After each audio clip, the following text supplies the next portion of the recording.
আসসালামু আলাইকুম। সুপ্রিয় দর্শক, মহান আল্লাহ তাআলা আমাদের জন্য ছোট ছোট আমলের দ্বারা বড় বড় ফায়দার ব্যবস্থা করে রেখেছেন।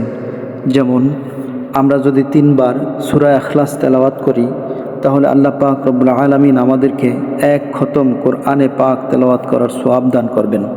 আলহামদুলিল্লাহ। আমরা এখন সূরা ইখলাস 3 বার তেলাওয়াত করব ইনশাআল্লাহ। أعوذ بالله من الشيطان الرجيم. بسم الله الرحمن الرحيم. قل هو الله أحد الله الصمد لم يلد ولم يولد ولم يكن له كفوا أحد. بسم الله الرحمن الرحيم. قل هو الله أحد الله الصمد لم يلد ولم يولد ولم يكن له كفوا أحد.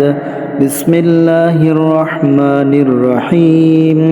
قل هو الله أحد الله الصمد لم يلد ولم يولد ولم يكن له كفوا أحد. صدق الله العلي العظيم. আলহামদুলিল্লাহ সুম্মা আলহামদুলিল্লাহ। আল্লাহ পাক রব্বুল আলামিনের শুকরিয়া। আল্লাহ পাক রব্বুল আলামিন আমাদেরকে এই সূরা ইখলাস তেলাওয়াতের মাধ্যমে 1 খতম কোরআন তেলাওয়াতের সওয়াব দান করেছেন। এজন্য দর্শক, আমরা সবাই চেষ্টা করব প্রতিদিনই এভাবে কিছু কিছু আমল জমা করে নেওয়ার জন্য। কারণ আখিরাতের জিন্দেগিতে আমাদের জন্য দুনিয়ার আমলটাই জমা হবে। দুনিয়া থেকে আমরা যে ধরনের আমল আখিরাতের জিন্দেগিতে পাঠাবো, সে ধরনের ফল আমরা সেখানে গিয়ে ভোগ করব। আমরা যদি দুনিয়াতে বদ আমল করি, আখিরাতে আমাদের জন্য মুসিবত, দুঃখ, কষ্ট, আযাব। আর আমরা যদি দুনিয়ার জমিন থেকে নেক আমল পাঠাই, তাহলে আল্লাহ পাক রব্বুল আলামিন মৃত্যুর পর থেকে কবরে, হাসরে, মিজানে, পুলসিরাতে সমস্ত ঘাটিতে আসানের সাথে, আফিয়াতের সাথে, ইজ্জতের সাথে পার করে জান্নাতের মধ্যে আল্লাহ তাআলা দাখিল করে দিবেন। মঞ্জিলে মাকসুদ জান্নাতের মধ্যে আল্লাহ পাক রব্বুল আলামিন আমাদেরকে দাখিল করবেন। আলহামদুলিল্লাহ।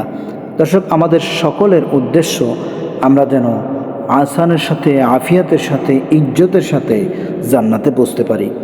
কিন্তু এজন্য তো আমাদের জান্নাতে পৌঁছার ব্যবস্থাও দুনিয়ার জমিন থেকেই করে নিতে হবে। আল্লাহ পাক রব্বুল আলামিন আমাদেরকে সকলকে, আমরা যারা মুমিন মুসলমান রয়েছি, আল্লাহ পাক আমাদের সকলকে মঞ্জিলে মাকসুদ জান্নাতুল ফেরদাউস দান করেন। আমিন।